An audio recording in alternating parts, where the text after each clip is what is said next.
I'm Madeline Blair, and this is Unlocked. On today's show, we'll be talking about the very serious decisions young people make as they leave high school and begin the next set of preparations for adulthood. I'll be talking with Dr. Philip Glotzbach, author of Embrace Your Freedom.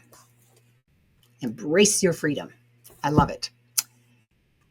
As young people leave high school, there are so many concerns that plague them and their parents.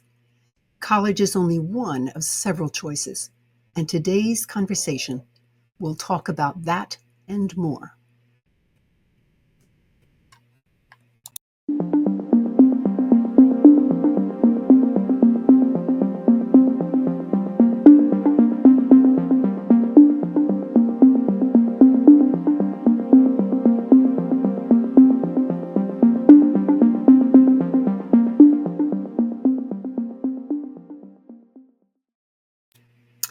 Thank you for joining me today. I'm Madeline Blair, and this is Unlocked, a show all about activating the resilient leader in you.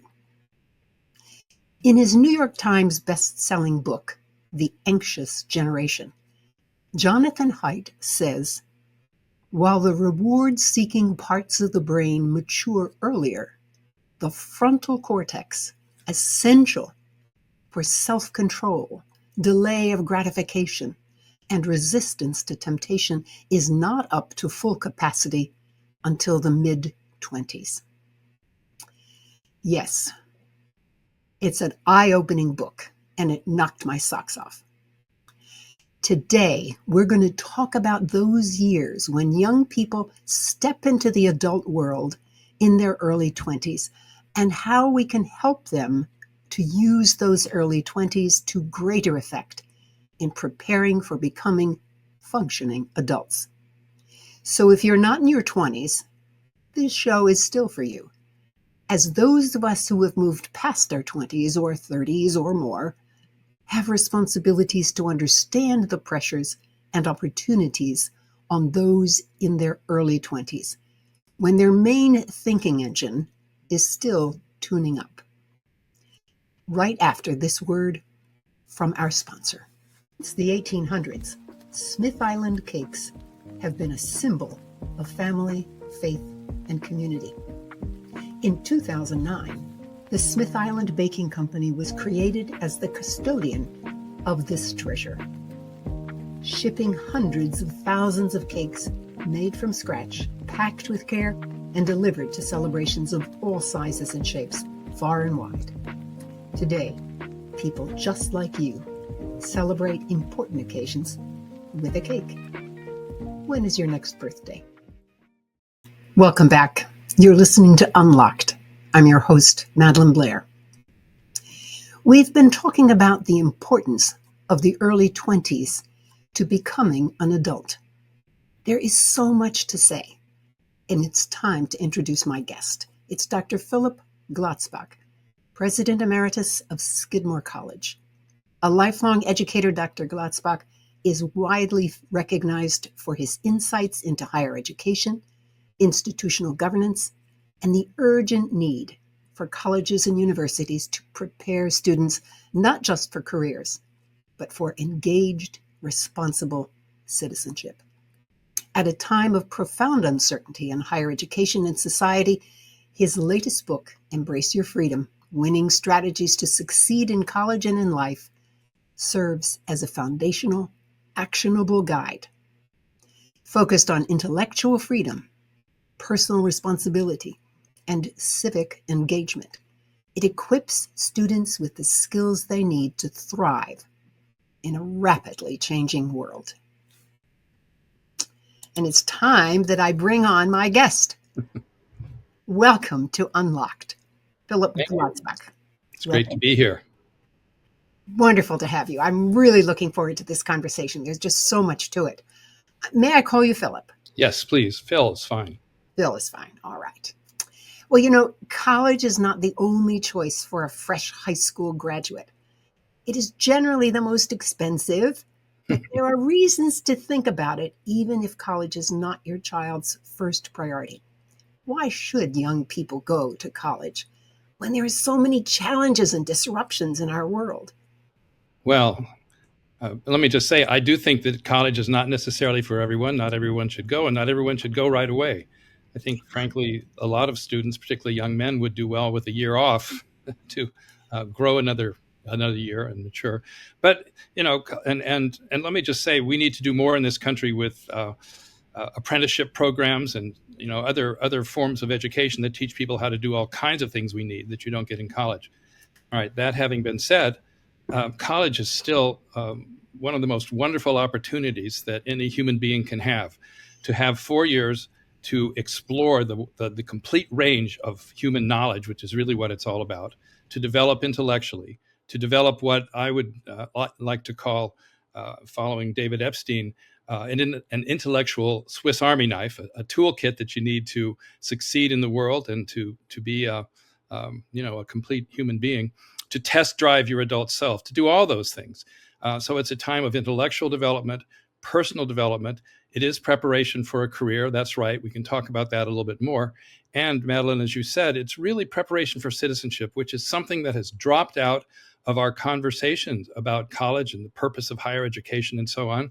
It was there before. It was there from the very beginning, from the colonial days. One of the purposes that people ascribed to colleges when they first created them back in the 17th century.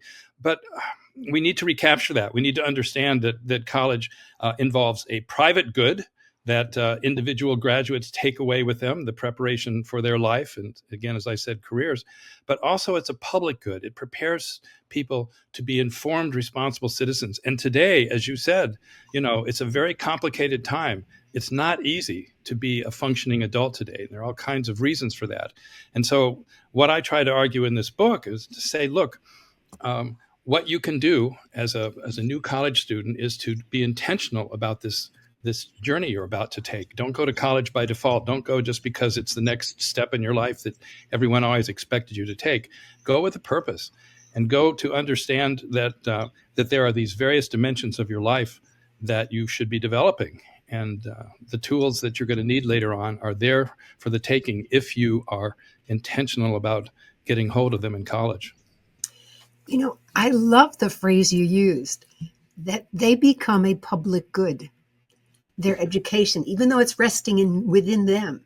The Right. fact that they have that capacity now to contribute better or differently, I should say, as a public good. I hadn't thought about that.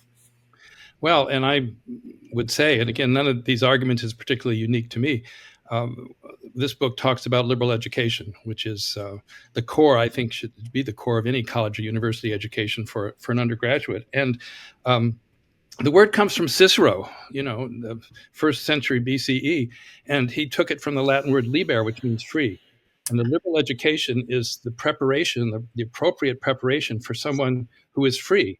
And that means someone who's in charge of their own life, but also someone who is capable of participating in the life of the society as a free citizen. Mm. So what I try to do in this book is to say, look, the kinds of things that you should be learning in college should equip you, again, first of all, to get a job. But let's think about the job market. Let's think about the professional world out there. It's evolving at an amazing pace. It's chaotic. What you may be trying to do 10 years or 20 years out from your college graduation may not even have been invented when you were in college. So how do you prepare for that job? And by the way, most people these days, the projection is most young people will have 9 different careers. That's right. Not jobs, careers. That's right. And how do you prepare for that? That's right. Well, you prepare for it by learning how to learn and learning how to be curious and learning how to access knowledge from the range of disciplines that you find in your curriculum. How does biology teach us something? What do we learn from history? How do we learn from political science? What does English literature or French literature, for that matter, have to teach us, and so on? That helps you understand how to access knowledge from wherever you need to get it. How do you make those connections? How do you learn? How well can you read? Can you read critically and incisively? That's a skill that really is failing us these days. We're losing it, and I fear that young people spend so much time on video that they're losing this capacity to read. So I've written this 200-page book that I want them all to read. Good luck with that, right? Yeah. Well, But how to write and communicate. I'm sorry, all the things that you're Yes. talking about, I would love to see a way in which, how do I say this, that everyone could have that opportunity. Now, Oh, yes. I think in our grounds for thought today, I'm going to be talking about one individual in particular who didn't even make it through high school and yet was a lifelong learner. So just a little teaser for the audience that it can be done. It's just a Well, little, it and just let me takes, just go ahead. let me just say, I'm sorry. I know I'm breaking in here.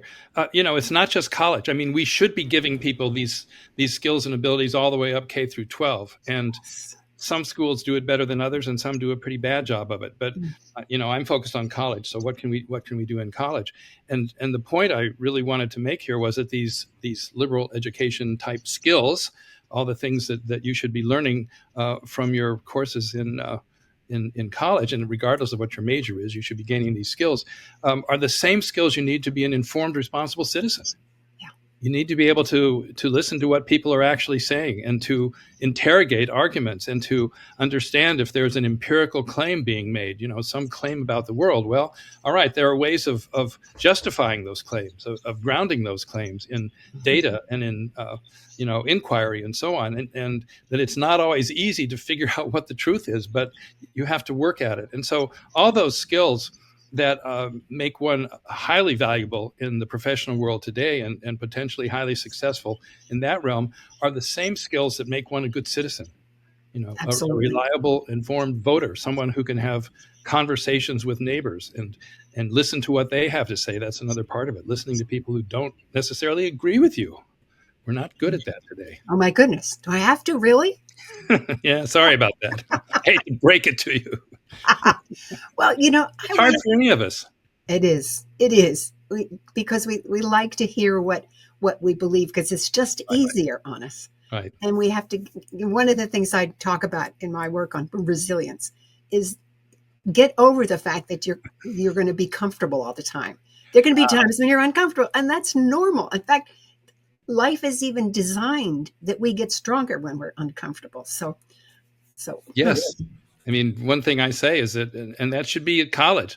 You should be uncomfortable, and what I say is you should become comfortable with being uncomfortable. correct. Um, and no one has a right to be comfortable, certainly in a college setting, if it means never having your ideas challenged. We need to understand that this is something that makes us adult human beings, to be able to talk with other people who have different ideas and to engage with them in serious ways, to listen to what they have to say, to take seriously an idea that may be different from ours and just ask, well, gee, what's in there? What's the value? But also to be able to argue for your own perspective. And I think the most important question for a democracy, for a citizen in a democracy, what would it take to change your mind? Change your mind. Learning doesn't occur unless you change your mind, right? I mean, you have the same beliefs at Well, the end of your college career that you had when you went in. You haven't learned anything. So, that's right. but politically, what would it take to change your mind? Here's what it would take to change my mind on this topic. A, B, and C. What would it take to change your mind? That's a really great framework for a conversation in a Well, democracy. speaking of conversation, you're probably familiar with is a tiny little book. I mean, it's literally no bigger than that, and it's called Conversation. It's by Theodore Zeldin, and Uh-huh. in it he says a conversation really only happens when you enter it with the understanding that you're willing to change your mind. Brilliant. Well, now in your book, you talk about a third option between purely vocational training and the traditional liberal arts model.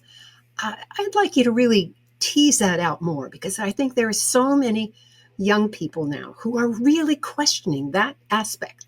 Do I do this? Do I do that? And what is it? Yes. What's that third option? Yeah, thank you for asking that.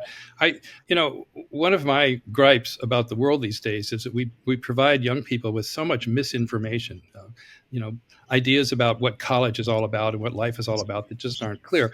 The biggest thing that, or the refrain, right, that's consistently heard over and over again for young people is, college is all about getting a job, getting a job, getting a job. Well, it's important. You need to be employed to be an adult human being. That's certainly true.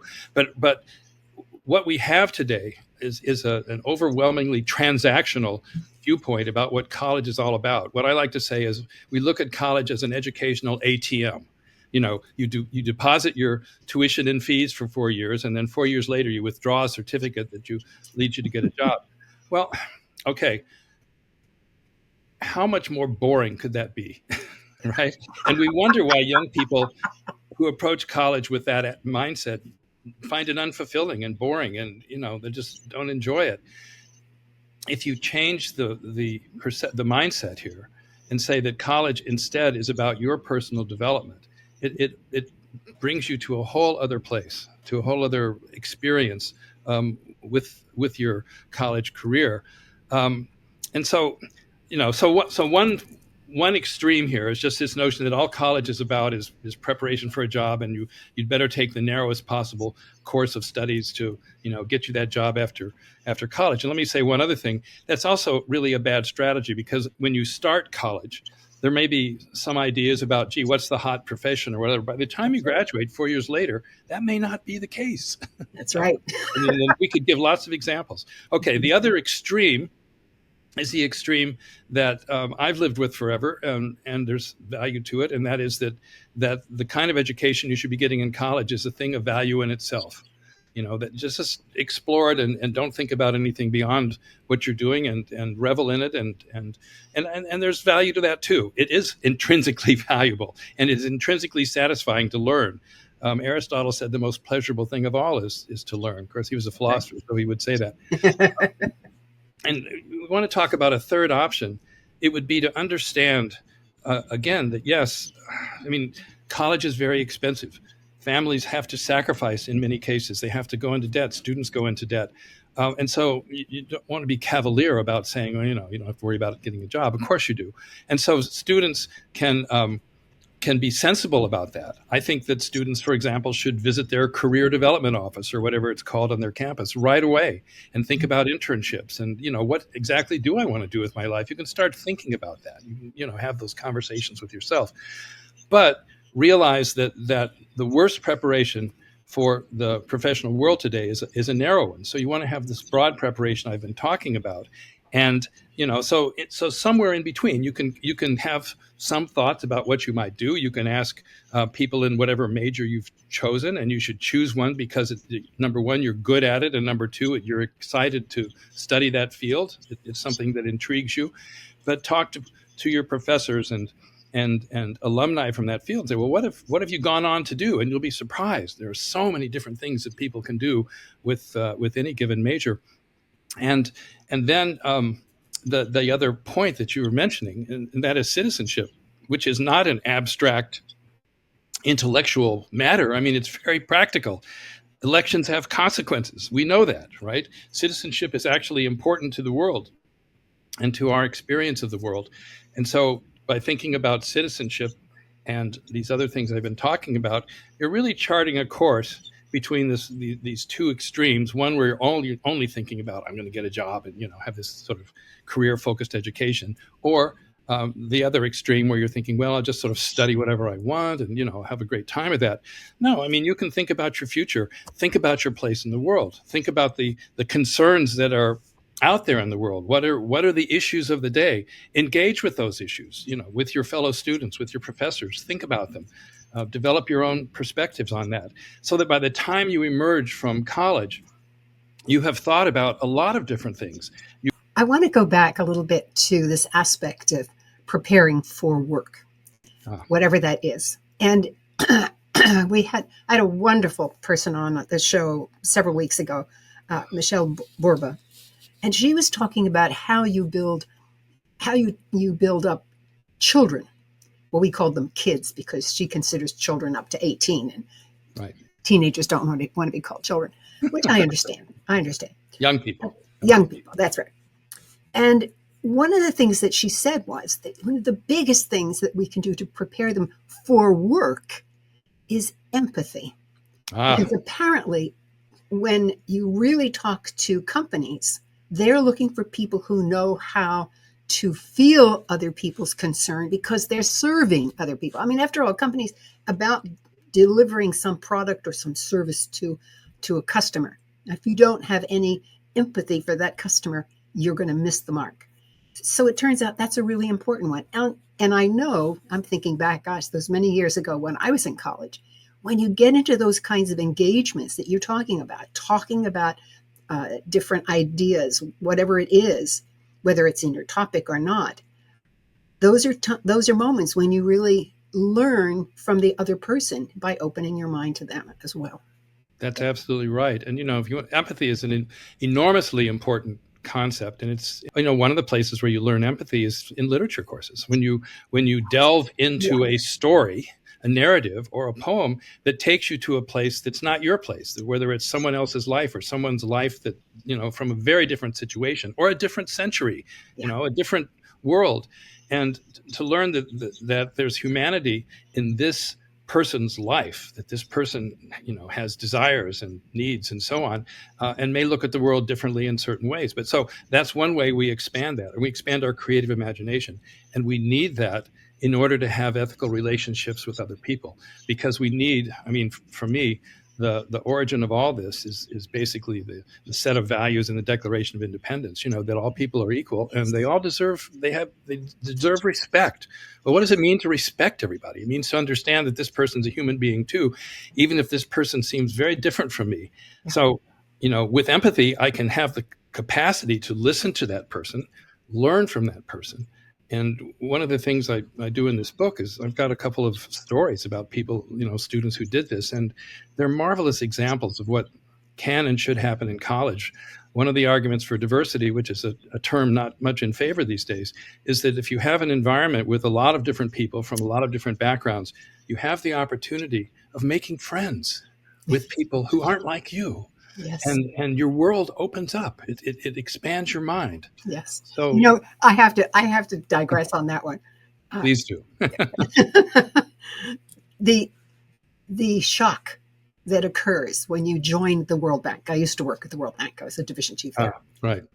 And you're suddenly with probably people from 150 different nations. Right.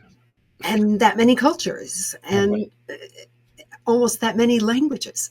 Well, it takes about 6 months before you acclimate to that. And in that process, though, you're absolutely right.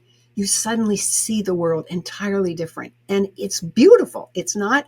It's not something that makes life complicated. Right. It's It's not just a threat. No, absolutely not. Absolutely not. We're singing from the same hymnal on this one. Oh, I think we are.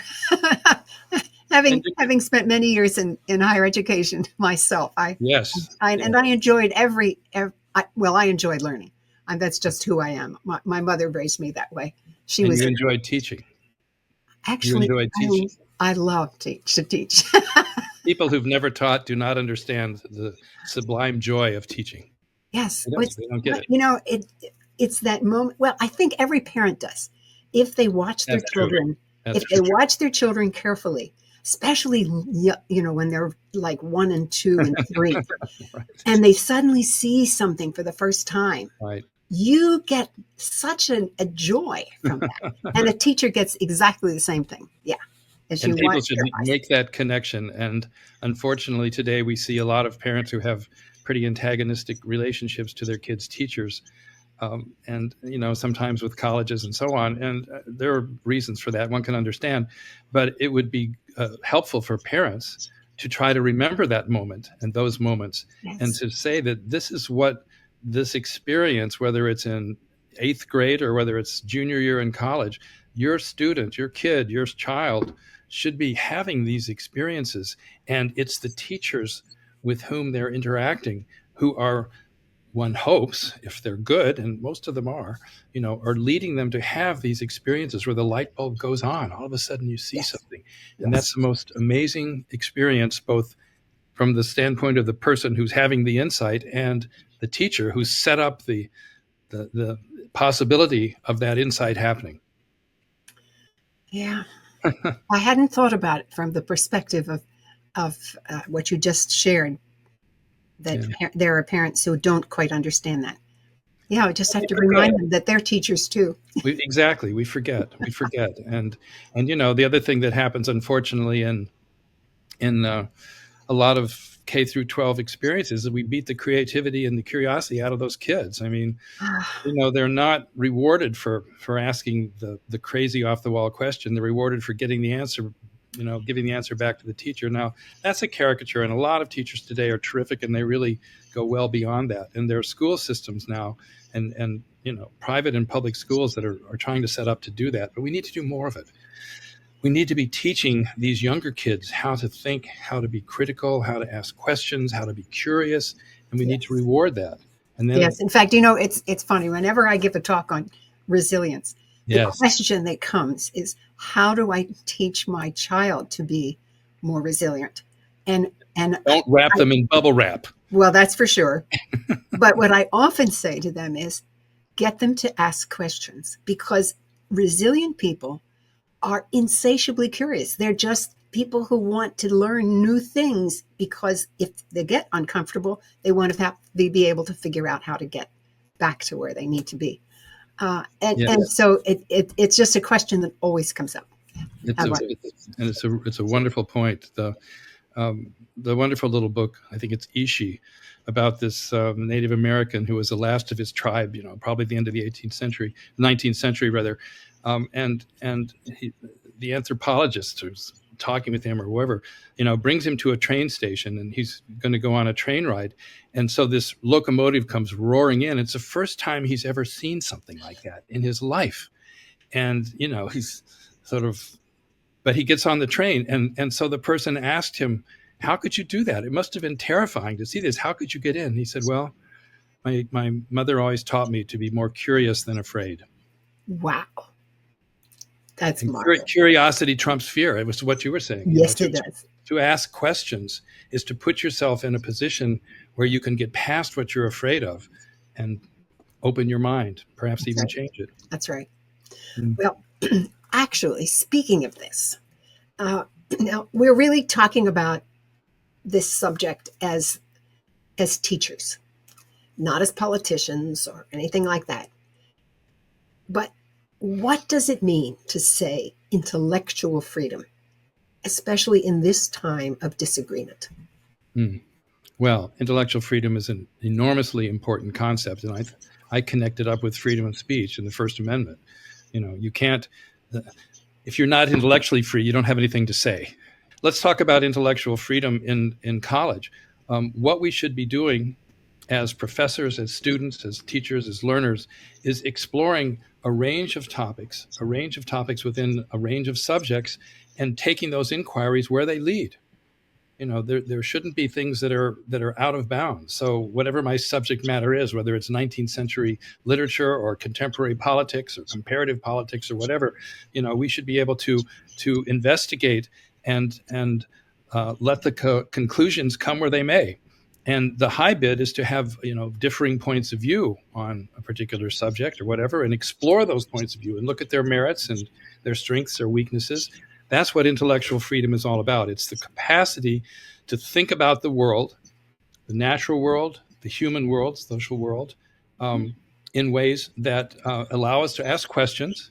And the different disciplines give us tools for asking and answering questions, resolving them. We may not get total, you know, clarity or you know, never we may not never put a particular question to rest, but we can approach the truth, or we can approach, shall we say, we can learn more than we did, you know, 2 weeks ago.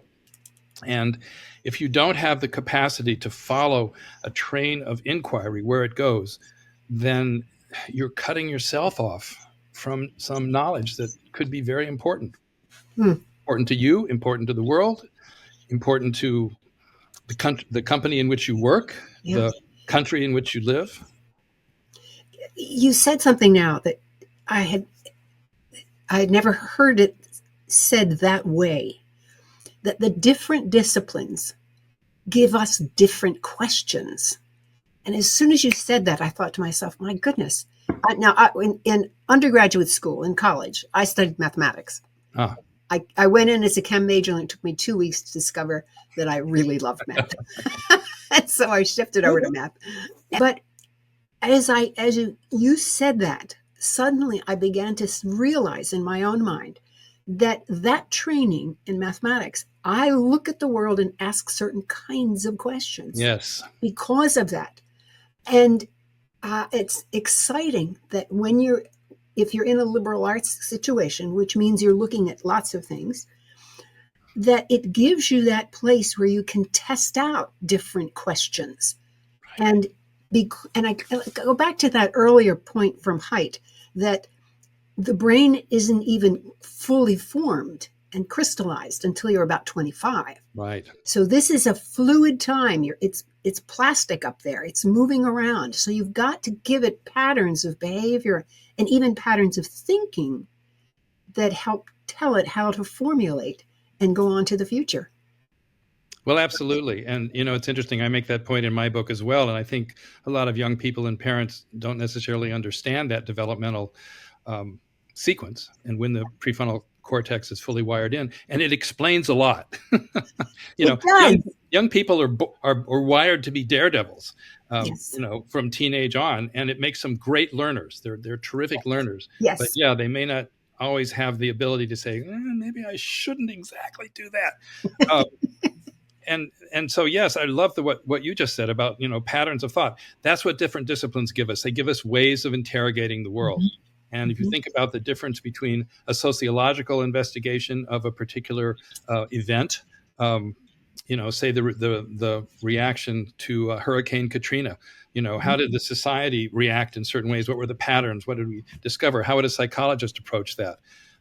How would somebody in literature look at that? What stories would we tell? How about a historian? What kind of history do we tell? Do we tell a history that's focused on the people who were the political leaders, or do we focus on the oral history of the people who experienced it, or do we somehow do both? I mean, these are different ways of interrogating a complex reality, which is always going to escape our capacity to talk about it, to name it, to describe it.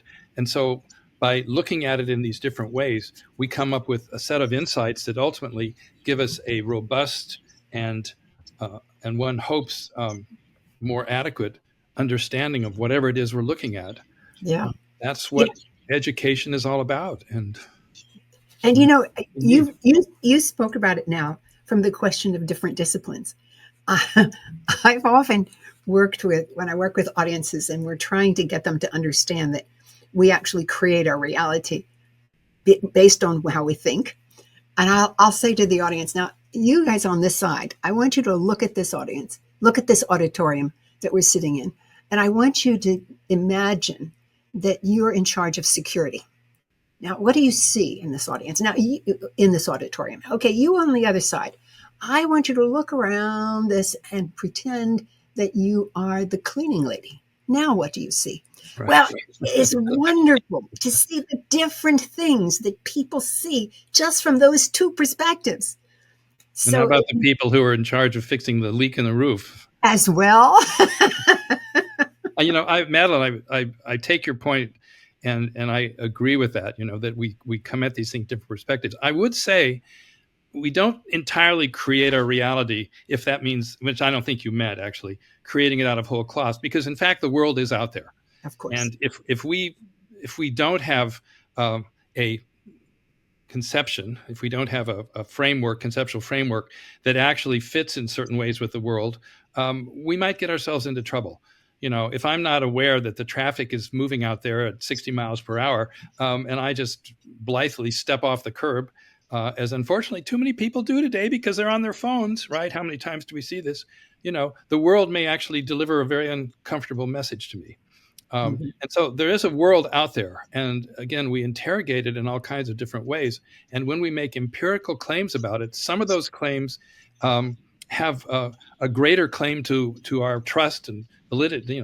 They're more valid, more sound is the technical term. They're better grounded than others. And that's Mhm. just a fact of life. Now, we can argue about it, and that's okay. But there is a world out there. It's there. Yes. Yes. Well, And you're I absolutely know you correct. wouldn't disagree with that. I just No, I don't. right. Good. Because I'd hate to think of you walking in Manhattan if you didn't agree with that. Well, interesting enough, what came to my mind was crossing a street in London one time, Ah, right, where you look the wrong stepping in way, front. and they Exactly. have all those lines on the street. Not Look only do they left, have lines on the street, they look even have right. big signs in London. Yes, yes. Don't step off. Look to your left, not your right. Look, yeah, exactly. I mean, it's like, oh, right. Yeah, it's true. Oh my. Well, gosh, we could go on and on. I, I, We're having too much fun here. That's the problem. we are. Oh, but that's what I plan to do when I do these interviews. I shouldn't call them an interview. It's a conversation, and I think my audience knows that. All right.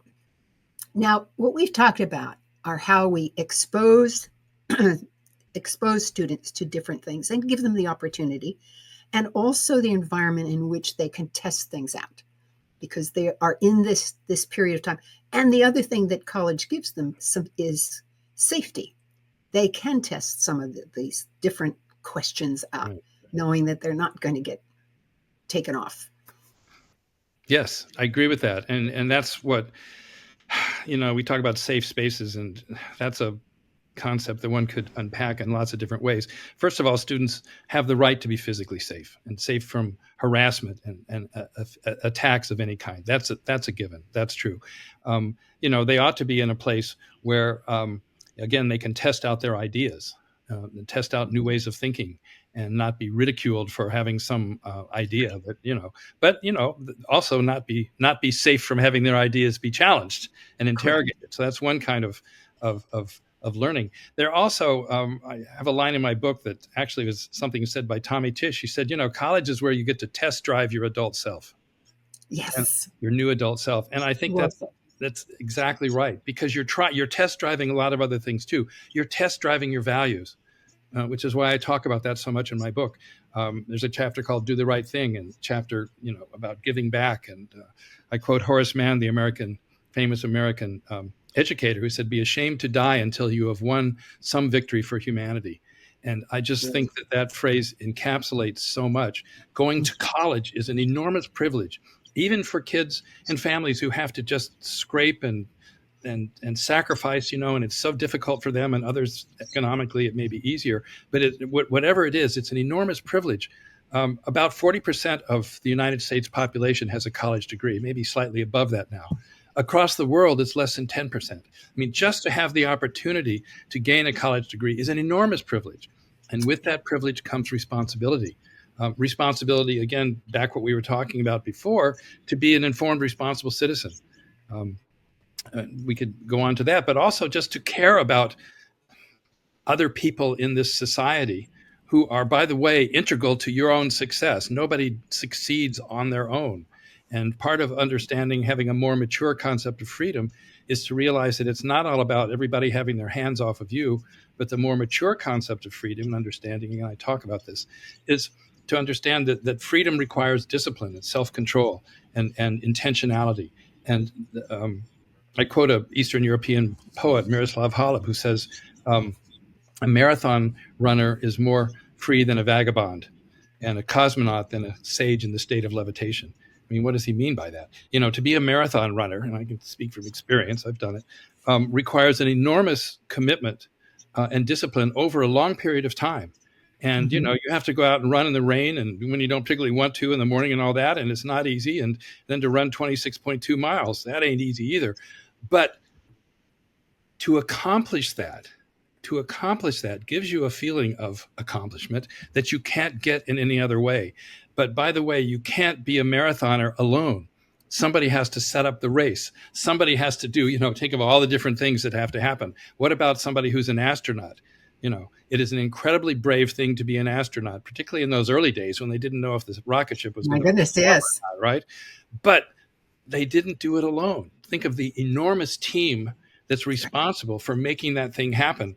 And yet, what the astronaut, just take that person, did through their training and the discipline and all they had to learn and to do all this that enabled them to do that, again, allowed them to accomplish something that they could not have done without that. And it was a worthy goal, a goal that they had set for themselves. And so that's what freedom is all about in my book. The ultimate notion of freedom is the capacity to do something. It's freedom for, and that requires structure, internal structure. You have to structure your life.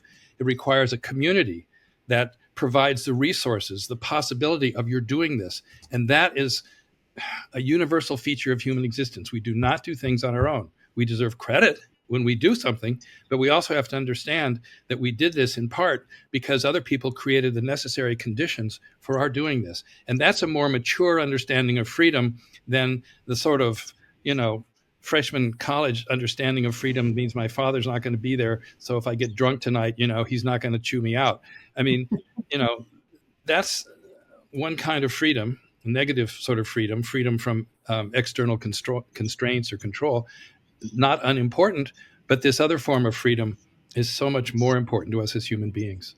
And we need to move. Absolutely. And that's why I And chose the not, title of the book, yeah. Embrace Your Freedom, but understand what the freedom Yeah, is.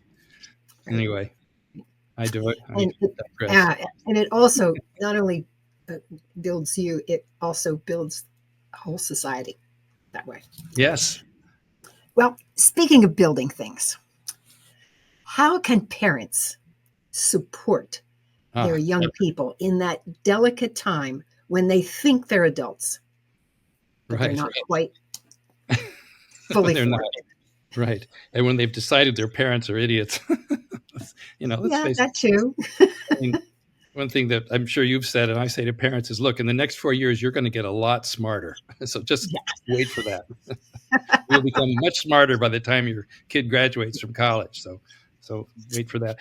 The main thing I think is to do what they've done, to love this young person unreservedly and unconditionally, and to support them, and to understand that they're going to be going through a complex journey. They may be doing some things that, depending on what the parent's background is, may be kind of hard to understand. They may come home with some ideas at that first Thanksgiving dinner that, like, where'd this come from, right? Well, it's all part of the process. And so parents need to sort of smile and listen. And when a student is choosing a major, let them do that. Let them choose it based on their interests. Don't try to impose a major on them because you think, that if they don't choose this major, they're not going to get a job. I mean, again, we've had that discussion. Let them have the freedom to explore this wonderful curriculum that's in front of them in this university or college. The one chance in their lifetime they're going to get to do this. You get one shot at this as an undergraduate, and then it's gone, and you never get it again. Let them explore this. Understand that they're going to be developing. And a metaphor that certainly not original to me, but every parent most likely has had the experience of teaching a younger child how to ride a bike, right? And so you got the training wheels, and you do this and you do this and all this stuff, and then you take the training wheels off, and there's that moment when you're running alongside the kid on the bike, and what do? You have to let go. Got to let go of that bike seat, and the Mm-hmm. kid goes off, and you know what's going to happen. They're going to fall, right? Some way, things are going to happen, but you got to let them go. And letting a young person go off to college is very similar. You got to let go of the bicycle seat. And unfortunately, today, some parents don't do that. They keep a rope attached to that bicycle seat, and it's called cell phone, right? And they call them every day or twice a day or text them, 4 times a day or whatever. Parents need to back off of that and let the kid go that. And what I say in the book is parents and the student should negotiate. How often do we talk? What are we going to do here? Shouldn't be all the time. The kid should not have to be calling the parent to decide what class he or she's going to take in the next semester. Have the discussion, talk about it. If the student wants to say, gee, I'm thinking about this, what do you think? Sure, great, have that discussion. But ultimately, the metaphor I use is that as we move from adolescence to the college years and so on, parents are always parents. I mean, I have, our son is 48 years old, and I'm still his parent. That doesn't change. It doesn't change. Right? But it's different. It's different. And what I say in my book is that parents should be partners with their college student, and there are a lot of ways to do that. I mean, find out what they're reading. What's your favorite book this semester? Read it. Read that book too. Talk with them about it. Get a twofer out of this deal. You're paying for it anyway, probably. But the student needs to become more the senior partner, not the junior partner. That's And right. you might need to negotiate that.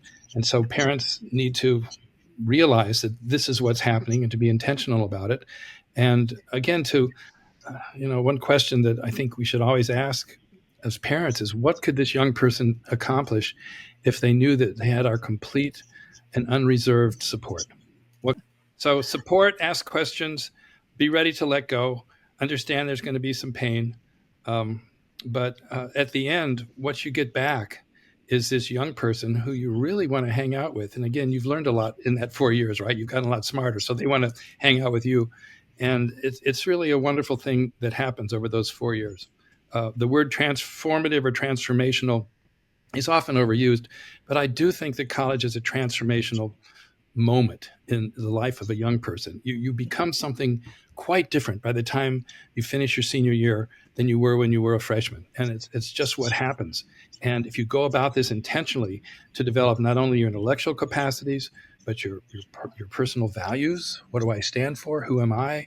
Your capacity to do the right thing, to care about others, to give back, and so on.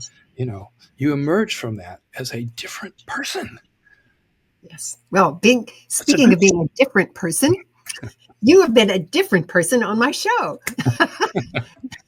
And I have so enjoyed this conversation, which now has to be over. So because the time has run out. Right. Bill, thank you so much. Thank you. Thank you. Thank you for the invitation. Very much appreciated. Every now and then, there is something that changes how I think about the world. Grounds for Thought is a place where I talk about these moments so that you can explore the meaning for yourself. In 2010, I published my book, Riding the Current: How to Deal with the Daily Deluge of Data. This was when all of us were beginning to recognize that information and knowledge was coming at us so fast, so furiously, that we were feeling overwhelmed, and that pace has never diminished. I interviewed more than 100 people from around the world at different socioeconomic levels, different cultures. I think the youngest was 18, the oldest was 82. I explored the question, how do adults continue to bring fresh knowledge into their lives without feeling overwhelmed? The most important conclusion I made as I wrote this book was that those people who were not just more successful, but who were also more content with life, were those who had built a competency in some area or topic, whether they were a plumber or a rocket scientist. They were constantly learning new things, so much so they were, in fact, insatiably curious. So let's look at these qualities. First, they have a competence. For example, I remember interviewing a painter who said to me, "Madeline, I've been painting for so many years, I can open a can of paint, smell it, and know immediately if it's going to go on the wall well, as any quality paint will." I loved that story. Those content people were also always learning new things purposefully. For example, a former VP described how he reads from as many sources as he can, from blogs, from browsing in bookstores, from reading reviews in Amazon, from time set aside for reading deeply in books and magazines and newspapers. He was amazing. He had a whole strategy around it. Now, those same satisfied people, ironically, were also insatiably curious. One was a retired advertising executive, in his 80s, by the way, when I interviewed him, and he wanted to learn about the ukulele. And he decided to do it by writing a book on how you make one. Now, I assure you, when you write a book, you learn more about the subject than ever gets down on the page. Now, at the time, many people were talking about lifelong learning. My book basically described what lifelong learning actually looks like. That it doesn't have to be overwhelming, nor does it require a degree to do it. I've already described how a painter and an advertising agent have never stopped learning. Here are two other examples. My father never made it to high school. Yet he never stopped learning, whether it was in a program to learn a trade, which he later taught, or whether it was reading a book. Oh, I remember one of the books on his shelf was by Marcus Aurelius. Or experimenting with a new process to find a better way to do it. He actually redesigned how the Navy built a critical piece of any ship, the anchor chain. He never stopped learning. He succeeded in whatever he put his hands to. Some think of artificial intelligence, AI, is the answer. It is only if you're interested in increasing the content of what you know, more facts. If you are interested in really increasing your understanding, that comes from integrating all the new content into what you already know. Yeah, and then you've got to think. And you'll find that often comes from being in conversation with others. Now, to get you started, here are six, a half a dozen strategies from the book, Writing the Current. They might inspire you to find your own best approach. First of all, number one, find someone who you like to talk to because they always ask you questions that seem to bring from you things you were forgotten. I'm not talking about events or places, but things that you actually knew and simply let it fall out of awareness. Number two, list 3 things you would like to know more about and decide on one action to learn about one of them. Now, I warn you, this practice will grow on you. Number 3, if you had a museum about you and your life, what would you like it to say? This one is going to surprise you. Number 4, take a child to a place they have never been before and watch them as they explore it for themselves. Yes, it could be the zoo, but it could also be walking down an unfamiliar street, or a path through a garden, or along the beach, or into a forest. But watch them the entire time. You will see things you haven't seen before. I guarantee it. Number 5, make it a habit to regularly ask the question, what am I assuming about this? You won't believe what you discover using this one. Number 6, speaking of asking, challenge yourself to always come up with a question when you're listening to a speech. Speakers love it, especially when that hand shoots up at the end of their talk. I went to the Smithsonian Museum the other day, the one on flying machines, all about airplanes and the shuttle and space. At one point, someone asked the docent, how do you dust all these planes? Well, the group laughed at the question, and then the docent answered with a great detail of how they do indeed dust the planes, and with a specialized staff trained for doing exactly that task. Ask your questions. These are 6 ideas of more than 150. If these ideas make you want to know more, please send me an email and say that you would like the paper Strategies for Riding the Current, Unlock Resilience, and Lift Up to a Whole New Level, Edition 1. I'll send you a PDF file for free. And yes, there is a second edition. It's in the works, but don't wait for that one. It will be longer and it'll have more in it, but this one is a great start today, right now, immediately. Learning new things is great for your brain, for your life, for your family, and I believe good for our country and our world. Because the more you know, the more you realize is still out there to discover. Writing the Current by me, Madeline Blair. I want to thank you for joining me today, and I hope you've enjoyed the conversation and learned something new.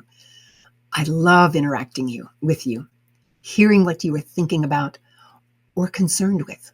The easiest way for you to tell me what you're thinking about is to get on my mailing list by registering on the contact page of my website, MadelineBlair.com. I never share my mailing list with anyone, and I send out no more than one email a week. You can also go to the Unlock TV page on my website and fill out the form at the top of the page. Either way, if you're on YouTube, click the like button and subscribe. This helps me and others who are trying to find the same kind of information. I'm Madeline Blair, wishing you infinite possibilities as you unlock the resilient leader in you.